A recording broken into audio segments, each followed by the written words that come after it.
విశాఖ ఉక్కు ఆంధ్రుల హక్కు అనేది ఒక చరిత్ర ఉందన్నా. దాని ప్రైవేటీకరణ చేయనీరు. అక్కడ ఉన్న ఎంప్లాయర్స్ ఉన్నారు, కొంతమంది ఒరిస్సా వాళ్ళు, ముఖ్యంగా కర్ణాటక వాళ్ళు, తెలంగాణ వాళ్ళు సీనియర్లు ఉన్నారు.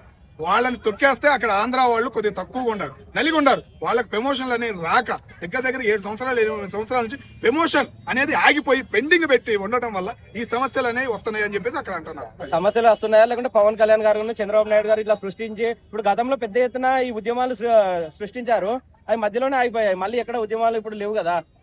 నీకు ఒకటి చెబుతున్నా కదన్నా, అడిగేవాడు లేకపోతే ఆడ అన్నం పెట్టాలంటావు చూసావా. ఇప్పుడు ఏపీకి ఉన్న పరిస్థితి అంతే, ఓకేనా? అడిగేవాడు లేకపోతే అన్నం పెట్టేవాడు లేడు ఆడ.